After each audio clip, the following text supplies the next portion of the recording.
Hi, it's me, Reedy, another episode of Beat the First Man for you. So what we got coming up on today's show? Well, we got Tales of the Unexpected goes north of the border up to Aberdeen. How Old takes a little trip to France. We have another Your Name Shit, or Is It Great? And of course Ted will be here with his little Knob of the Week award. Joining us on Zooming In, we've got Andrew Nixey from Trauma UK. So what are we waiting for? Set fire to the footballs, fire up the music, let's go.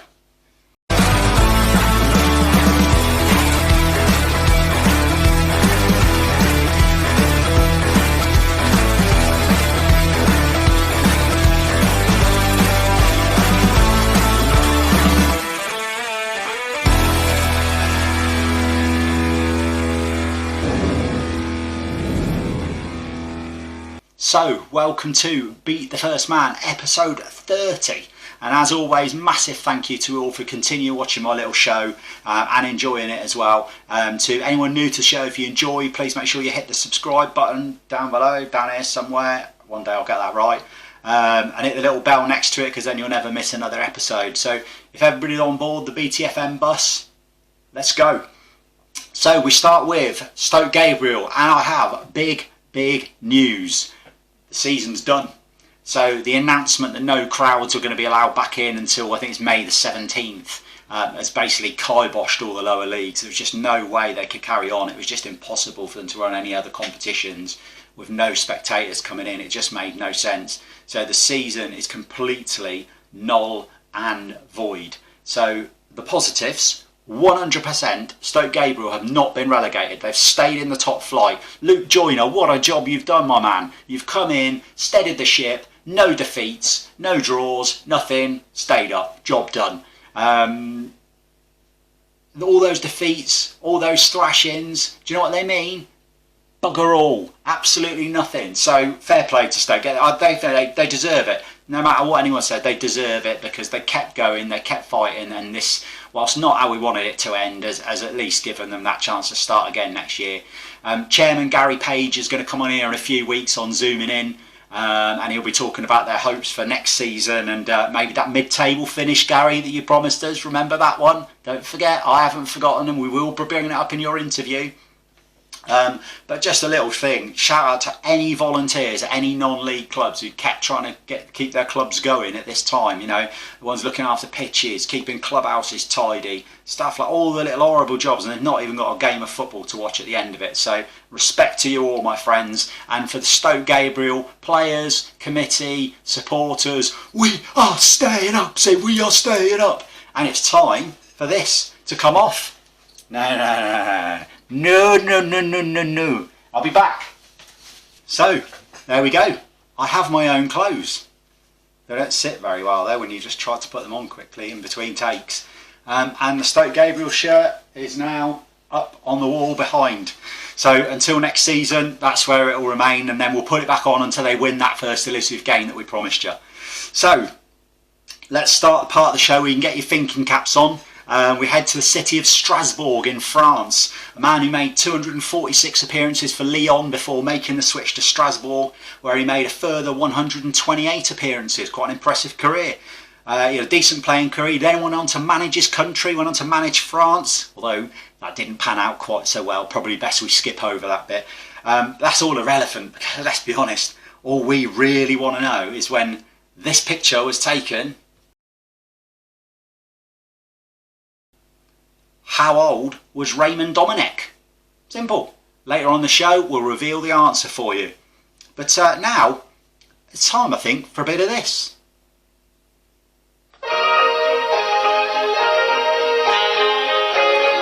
I'll play it too wrong. We'll have the copyright, please. So, Tales of the Unexpected. And this week we head north of the border to Aberdeen. And I can tell you, it's cold up there. Really cold. Not just cold, proper cold. And the story that broke this week that Derek McInnes was no longer going to be manager. He was leaving his job as manager of the Dons. And as normal, the bookies swooped in, and here's a little snapshot of their latest odds that they put up. So Stephen Glass was the early favourite, as you can see, some usual suspects. Craig Levine, Paul Lambert. But amongst those names, who's that at 10 to 1? That name up there. Ross Nicholson? Who's he? I've never heard of him. Well, there's a reason for that. Let me tell you, I've never heard of Ross Nicholson. You haven't either. He's completely made up. This is brilliant. So a group of Aberdeen fans, as a prank, set up a Wikipedia page and decided to set the wheels in motion and get word round that Ross Nicholson was going to come in as the new manager of Aberdeen. Before long, it had really taken some wheels and it had started moving a bit quicker. And before you knew it, he was 10 to 1 in the betting. The same price you could get for former Don's favourite, Alex McLeish. I would argue that a made-up manager could probably do a better job than Alex McLeish did in his last job. Moving on. But some punters actually put money on him. Some guy laid a fiver on Ross Nicholson getting the job. A man who doesn't even exist. And the bookies took it. Unbelievable. So there's two things. The guy putting the fiver on it's brilliant. I just think that's just hilarious, the fact that someone's put £5 on a bloke that doesn't exist getting the Aberdeen job. But the favourite part, on the Wikipedia page, they'd really gone to some serious effort. So they decided to put his current club, and I'll just as Disney Exet or Exet, and so it's DIZNEI and then EXCSEST, or as we say in Scotland, Disney exist. It doesn't exist. Brilliant. So there you go. The bookies were reeled in. Everyone was reeled in. Ross Nicholson will not become the new Aberdeen manager. That I can guarantee you. But anyway, from north of the border in Aberdeen, let's head to Central America and Bolivia. And as they say on the terraces, your name's shit. Or is it great? The new feature. So this week we head to Bolivia, the city of La Paz, a club formed in 1908, donning the famous yellow and black as their club colours. They were the first Bolivian club to win the top flight in 3 consecutive seasons. And amongst their group this season, their squad, they have a Brazilian striker who's rather brilliantly named Willie. Nothing else, just Willie. However, again, we're not here for that, are we? We don't want to know what city they're in. What's the team name, Reedy, I hear you say? What's the team name, Reedy? Yeah, the team name, they are called the Strongest FC. Yes, the Strongest. That's it, the Strongest. So, brilliant. That is their name, that's their team name. If you go on their badge, there's the badge up on the screen there. It's the Strongest. Everything about them is just the Strongest. So, simple. Your name's shit. Or is it great? So there we go. But anyway, look who's here. Ted, my little friend. How are you this week? Who you calling little? You're hardly Stephen Merchant yourself, are you? All right, Ted. You need to be quite so aggressive from the off. What's the matter with you? Shit week. What, so why are you taking it out on me? How have you had a shit week? You don't do anything. You just lie in a cupboard all week. Well, how have you had a shit week? Please tell me. Are you kidding? All week, all I've been asked about is Meghan and Harry, what with me being a Hollywood star and all that. Ted, so you were asked about Meghan and Harry. You, Ted, were asked about Meghan and Harry. Yes, I'm a world-renowned superstar. People want my thoughts on them. Okay, whatever, Ted. Why don't we move on to Little Knob of the Week? Who's got it? Piers Morgan? No, he is not a little knob. I agree, Ted, but let's not go there. Lawyers might be watching. So come on then, who's won the Ted's Little Knob of the Week? Who's done it this week? Well, let me take you back to Burnley last Saturday. Granit Xhaka. Yes, Ted. So, Granit Xhaka. So last week, obviously Arsenal quite famed at the moment for playing the ball out from the back. But Granit Xhaka took it one step further. I mean, he wasn't playing out the back. I mean, you look at this picture here. He's not playing that out the back. He just whacks it across the box. And he hits Chris Wood with it. And, of course, it goes into the net. And even Chris Wood looked a little bit embarrassed when he was celebrating the goal. So, playing out from the back? Nah, that was just complete and utter recklessness. So I'm with you. So Xhaka Khan, one for you 80s folks there.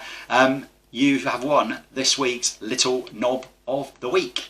Are you back later then, Ted? Yeah, I've got to go. Oprah's on the phone. Oh, good God. So you didn't think I'd go a whole week without putting that interview in there, did you? Jesus. Oh, you don't know me very well, do you?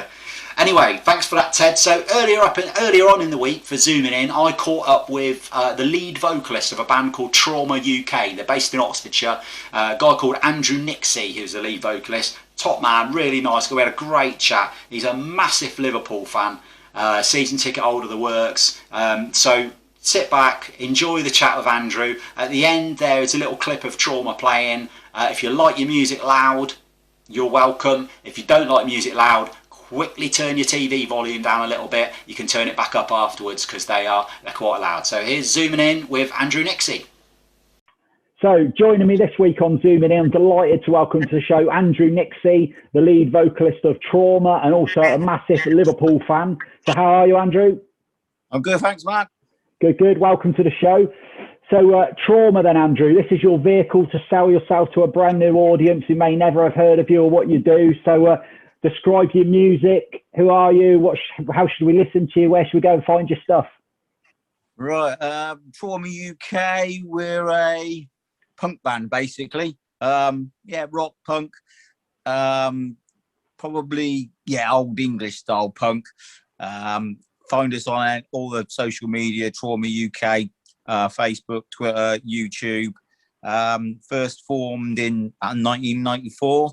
Our first ever gig was supporting the UK subs. So it's like, wow. And where do we go from there? But now we've had some really great gigs over the years. We split up after sort of a couple of years first time round and then reformed in about 2014 when our kids all started getting in bands and we thought, well, we can do this as well. Yeah. And now with the advent of social media and everything, it's just so much like before the lockdown, it seemed so much easier to get gigs and play here, there and everywhere, get your music across. So yeah, it's been a lot of fun. Yeah, no, it's good. I mean, one of the things I've been doing on here is trying to get, as well as football people, is getting bands on and music people on, because I think the two do intertwine really well. And I think, you know, there is a connection with football and music and you know, definitely the two audiences, although there are two very separate audiences, there's a definite mix of the two without any shadow of a doubt. So always happy to bring musicians in on a football show. But so at the end of Zooming In, there will be a little video of Trauma in action. I will forewarn you, if you like your music loud, then it was my pleasure. Please enjoy. If you don't, turn your volume down before you watch the video. But I won't lie, Andrew, it's not my cup of tea, but there'll be lots of people out there whose cup of tea it is. And that's what it's all about. Everyone has their different taste in music. You'd be surprised how many people do. You say, right, you really like it? Great. Yeah. But that's what it's all about, isn't it? It's, you know, if we all like the same, it'd be boring. So it's, you know, that is what it's all about. So with the news of lockdowns beginning to potentially ease and potential normality, how much are you guys looking to get back out and performing, and how much have you missed it? Oh, massively missed it. As much on the social side as anything, as out getting out playing gigs with other bands that we probably never met before and that side of things, and also sort of mingling with the punters and that side of thing, and just generally enjoying yourself when you go out. It's just the reason to get out a lot of the time. You know, like last year, we had festivals booked and lined up, some really good festivals, Whitney Music Festival, Northley Music Festivals, and with local Villager and that side of things, which is going to be the first time we played Northley. We're really looking forward to that. But yeah, of course, it all went out, and those, I mean, I can't even see them happening this year because they're June. So it's going to be too early. So first thing we've got lined up at the moment is Roxwell Music Festival, which is going to be it's going to actually be October the 30th. It's an indoor one. Headliners are a band called The Men, who wouldn't be blamed for nothing, something like that. One of the other bands, Janus Stark, who's fronted by a former Prodigy guitarist, Gizbert. Oh, okay, yeah. That'd be we're really looking forward to playing that. Yeah. Yeah, I can imagine it's been tough. So being a lead vocalist, Andrew, I can imagine that brings its own problems. So come on, now be honest. How many times you've forgotten the lyrics during one of your gigs? It's all right, because most of the time it's my own songs. So it doesn't. I would say, at least 2 or 3 songs I've forgotten the lyrics somewhere along the line, but no one really knows what it is. And a lot of the time they can't hear me above the guitar either. So that's not so bad. Yeah, it comes to it when you do the odd few covers and you think, well, I've got to get this right because people out there are going to know what the words are to this. And there's nothing worse. But sometimes when you see some of the tribute bands and cover bands and they sing the wrong lyrics and you're thinking, they got that wrong. Yeah. Of course, being the lead, you're out at the front, so you're the one that everyone's going to judge. No matter what everybody thinks of the rest, you're always going to be the one that they're going to look at and judge. Yeah. So are you working on anything new? Obviously, lockdown's made it difficult, but are you working on any new music at present, or...? We had some stuff before all the lockdown. We had some stuff that we were basically writing that we wanted to get put down and record. Difficulty being is because we're an older band, a couple of the other members aren't so technologically up to date with things. I mean, like Zoom and that is like, yeah, what's Zoom? What's one of the lads you see, he doesn't even know what Facebook is. But then he's a drummer. Oh, so okay. So therein lies the problem, yeah. But no, hopefully in the next sort of couple of months we'll be getting back in the studio and getting some rehearsals done and hopefully recording some extra stuff to be putting out. Excellent. Well, let's hope so. Let's so for all bands out there that you can all get back to doing what you love. At the end of the day, it's your love, it's your passion, and it's cruel that it's been taken away from you. It don't pay the bills, and we never expect it to. But at the same, we're happy if it pays for the night out. Yeah, well, yeah, good enough for me. So footballing matters, and as I mentioned at the start, Andrew, you're a big Liverpool fan. So we always start with a few questions about you and your football. Don't worry, we'll come on to that one. I've got that one down here. So what made you start supporting Liverpool then? Well, mid-70s. Obviously, there wasn't that much football on TV then, wasn't it? So you had the internationals, and that was the internationals and FA Cup finals sort of thing. So the sort of real interest came with watching England internationals and Kevin Keegan. And it was the fact that he ran around on the pitch like a mad thing. He put the effort in and you thought, yeah, he's a good player. Who's he play for? And that was it. And hooked from then on in. Hooked from then on. I mean, I'd been to an Oxford United game. My granddad took me to see Bournemouth play. Incidentally, Ted McDougall scored the winning goal for Bournemouth. That's a good name, Ted McDougall. Yeah. There you go.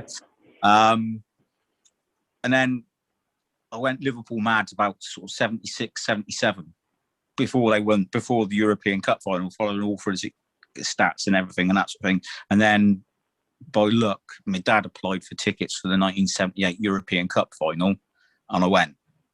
So that was the first time, and since then, that's it. You're hooked. Then you're in like I think the capacity then was about 92,500, and I think 90,000 of them was Liverpool fans. You know what Liverpool are like when they go to a European final, they just take the place over. Yeah, and being Wembley, and yeah, it did, and that was it.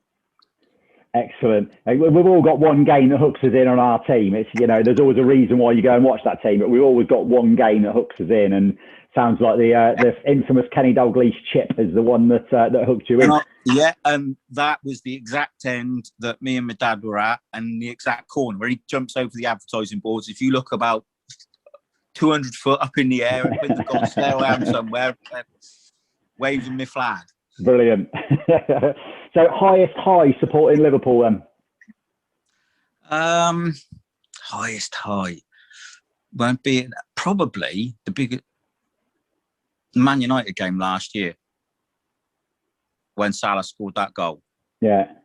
And I'm a season ticket holder. I've been a season ticket holder for the last 3-4 years since the main stand was extended, and I've been to a lot of games over the years, sort of thing, from the early 90s.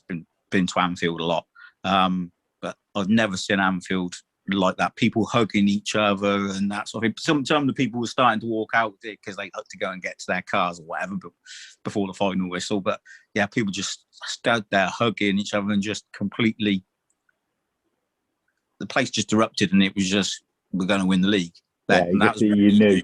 That's when you knew. 30 years, that's it. Yeah. Well, as a Leeds fan, I can feel your pain of waiting. It took us 16 years to get back, and then, like yourselves, we ended up sitting in our living room celebrating it. But it didn't stop the drunken night any less than if I'd have been able to go. That's it. It was the night when they were. It was quite tearful watching them win it in the end. It's very emotional. Yeah.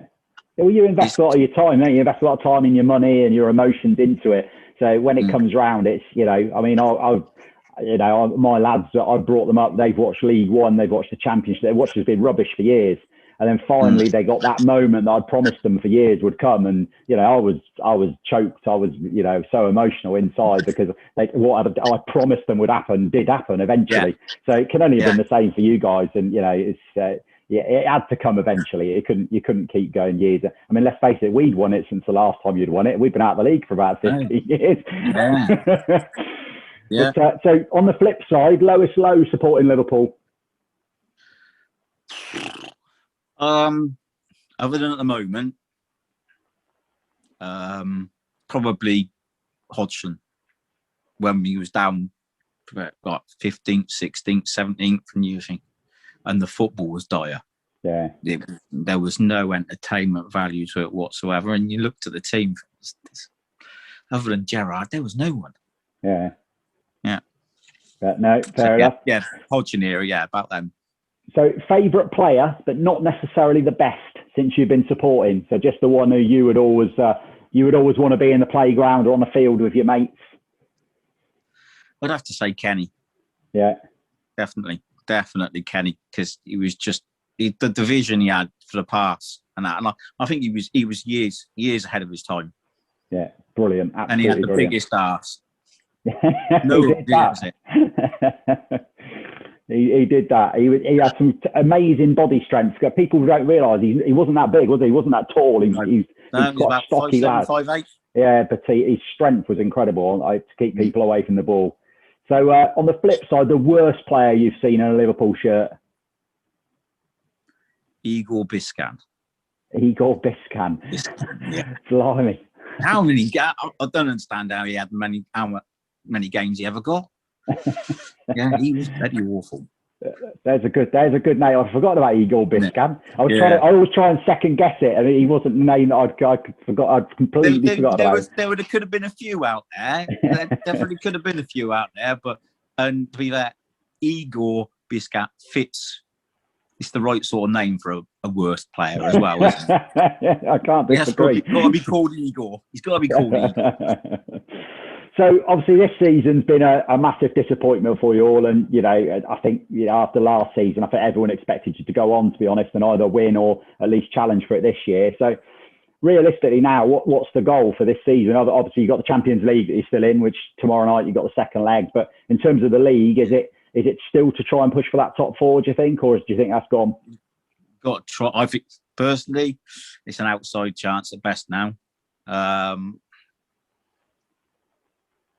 Go as far as we can in the Champions League. You sort of hope that somewhere along the line, Van Dijk is maybe even near to coming back, but you can't count on that. Yeah. I think that's been the biggest difference, is losing him. Yeah, he's been. I mean, I know you've obviously had other injuries, but I think losing him has been critical. He was such a difference to your centre of your defence, and he's an organiser, he's a leader. And I think, you could have, if you'd have lost one of the other ones, you'd have probably coped okay. But I think losing him it's been a massive impact on the team. I think mentally the team felt weaker. Yeah, he brought a sort of calmness to the whole team as well, and that sort of thing. I remember one of the other things through being in a band, I've got to be like the host of Whitney Music Festival for the last sort of 3 or 4 years, and we had the farm play. Of course, Peter Hooton, massive Liverpool fan. He's one of the original members of Spirit of Shankly, the fan club. Him and the drummer, and basically, once they finished, once I got on the stage singing all together now with them and all that, great. In the bar, right, lads. Of course, I'm their beer runner as well, so it's great. I can get to the bar. Can we have some drinks for the farmers? So I spent about 2 hours just chatting with Peter Hooton. And one of the things he said about Van Dijk is that is just there. He's just stood there smoking a cigar, just so laid back. He can do it all. He never breaks sweat, does he? You never ever see him with a bead of sweat on his head. He is a class. He's a class player. And as a Scotsman, what disappoints me slightly is no one went for him when he was at Celtic, because he was that good then. You could see it then, couldn't you? Yeah. You could see it then. Like that, so I could never understand why didn't any of the Premiership clubs take that gamble on him? Southampton did. Yeah. And then Liverpool Liverpool get in trouble for tapping him up. So a few either-ors, just a few quick either-ors. So it's Keegan or Dalglish. I think I know the answer to that. It's really tough. It's really tough because, as I say, Keegan, I actually met Kevin Keegan. He did a sportsman's dinner at the Kassam. And he was such a lovely bloke, considering I was pissed at my head as well. And all I kept talking to him about was Saint-Étienne. It was the 1977 game. And he goes, but he was great with me. But as a player, Dalglish. Yeah, no, fair enough. So Klopp walks in the summer, but Salah stays, or Klopp stays, but you lose Salah. Klopp stays, Salah goes. Get big money for him. Yeah, this is true. He scored a lot of goals, but he's not what I would call a natural goal scorer. Yeah. None of them are, to be fair. There's not a Robbie Fowler or Ian Rush in that team. No, you just got you've got three players that work very well together, haven't you?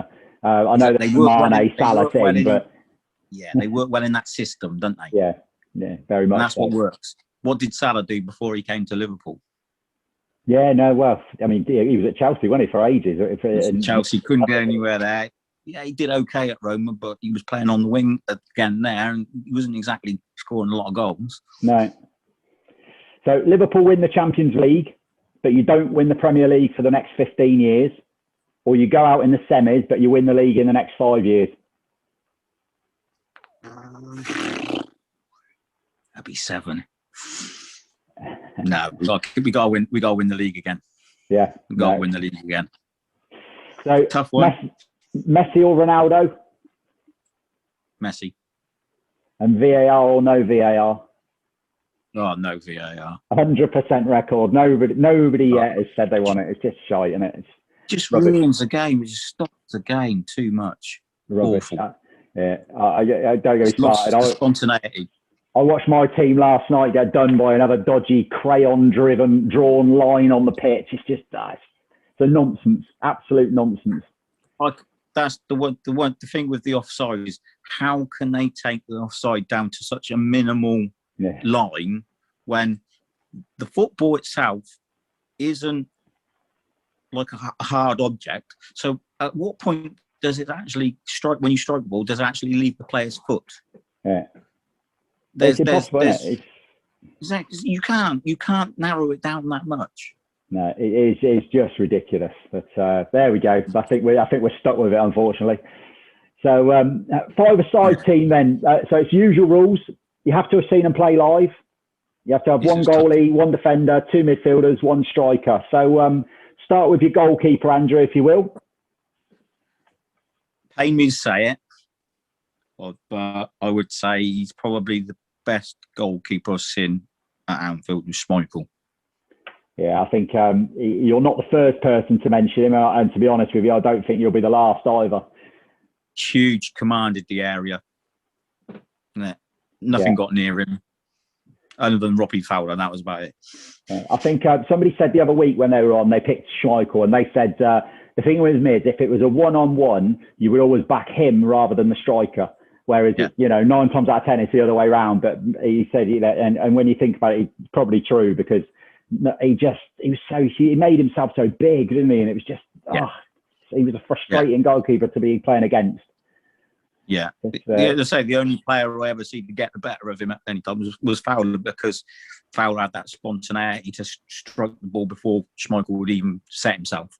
Yeah, no, go agree with that one. So your one defender then, Andrew, if you will. I've already mentioned him, Verge. Yeah.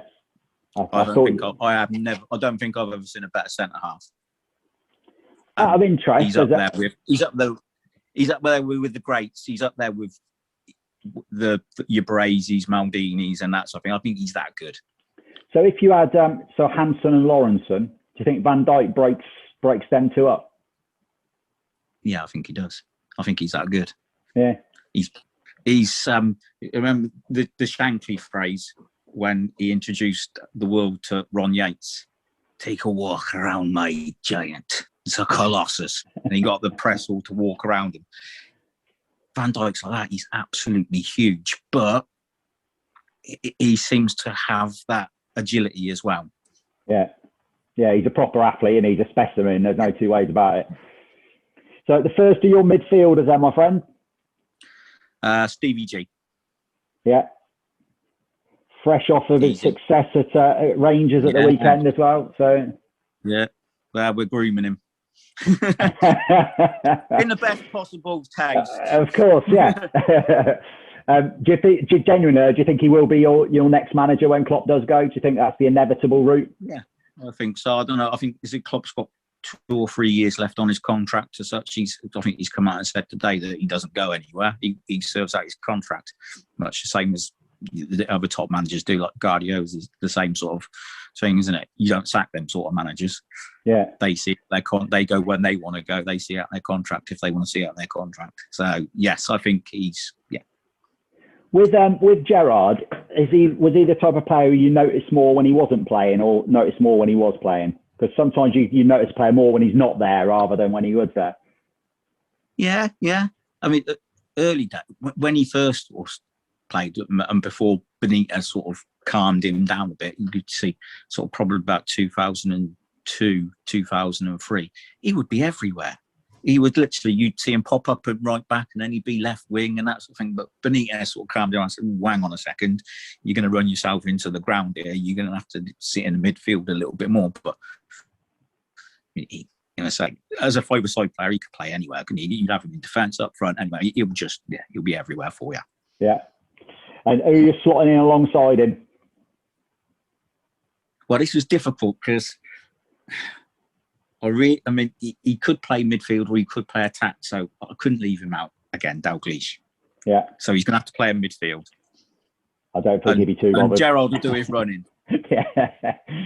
I think he, the brilliant, I mean, as a Scotsman, he's the greatest we've ever produced. There's no two ways about it. He is the greatest we've ever produced.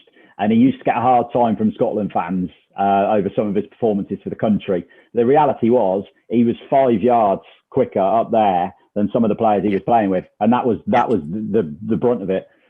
He was just the players around him weren't as good as he was. And when he was on it, and they were on his wavelength, we destroyed teams with him in it. I mean, I can remember us beating Spain one night, and he was absolutely unbelievable. He was unplayable. The Spanish couldn't get near him.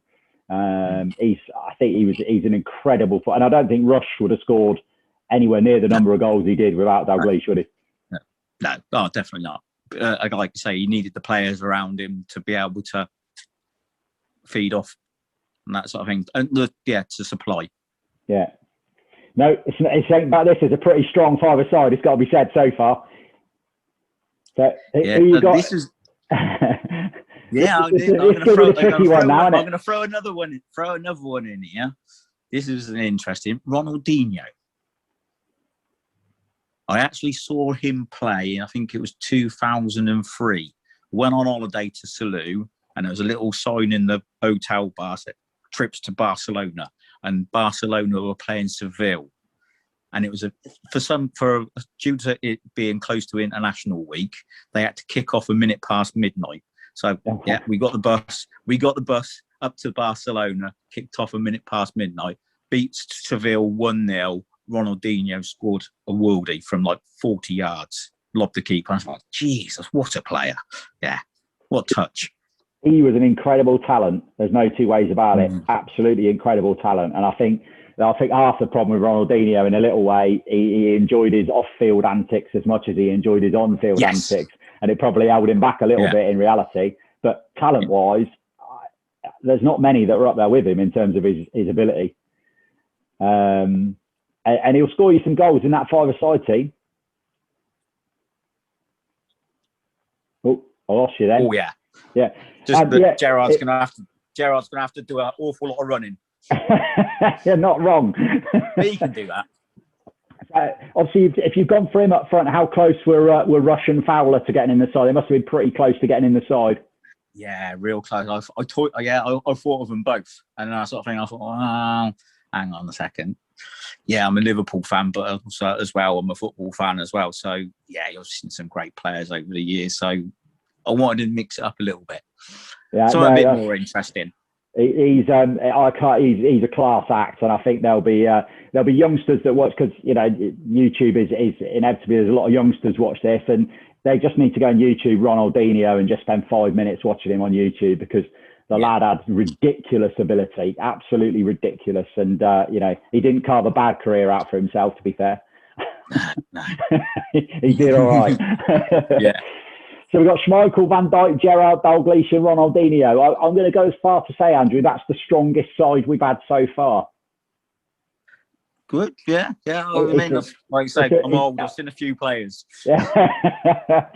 So there was one other thing we've asked you to do, which is, as you may or may not know, we do a thing called Guess the Knowledge at the weekend, where I get embarrassed by my wife on a weekly basis. So I need a Premier League fixture for this weekend. Now, you can't get embarrassed by this one. Oh, I can. Now, what was the dirtiest game ever? Oh, Leeds-Chelsea. That's the one. Oh, tell me you've not given me Leeds-Chelsea to predict. Yeah, of course we have. Yeah, but I can't. To the weekend. I can't predict Leeds to lose. So knowledge goes out the window. It just goes with heart rather than head.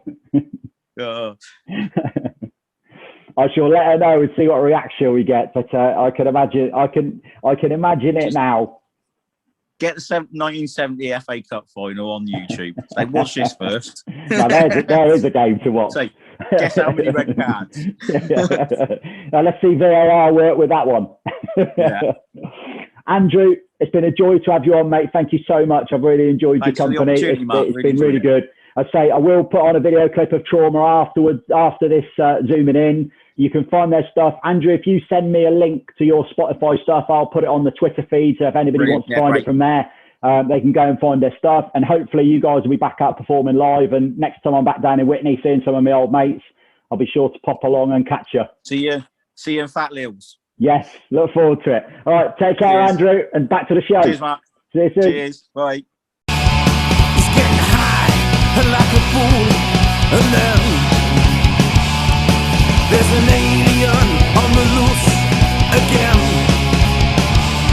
He's getting wired, ain't that the truth? Amen. Get out of my mind, I'm out of my head, I'm out of my mind, I'm seeing red. Get out of my mind, get out of my head, get out of my mind, I'm bleeding red. So, there you go then. Fine chat was young Andrew. We had a laugh doing that, and no two ways about it. So I've got another couple of bands lined up for you as well. They've just got to finalise the dates, but they both agreed to come on, which is good. But next week, the Beat the First Man FA Cup returns. So we'll all be online again. We'll be doing it on, I think we're doing it on Tuesday night. But that'll be online next Saturday. You can see how our predictions got on in the last round of the Cup as well. So that should be good fun, something to look forward to. So that's next week zooming in. So lineal European competition times. And this weekend we have the ultimate shootout. So the lineal European Cup holders, Werder Bremen, well, they comfortably retain the trophy this week, no problems at all.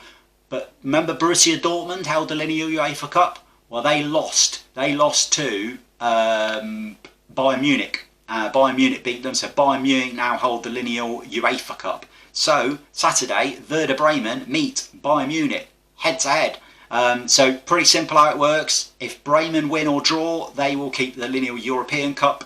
If Bayern Munich win, they will take the lineal European Cup, and Bremen will be left with the lineal UEFA Cup. So it's a proper shootout. So that's Saturday at 2:30. So if you've got nothing to do on Saturday at 2:30, why not tune in and watch the lineal European Cup final, which I think BT Sport are showing especially for us, which is very kind of them. So, time to find out about Mr. Dominic then and how old he was. And I understand that Ted's coming back.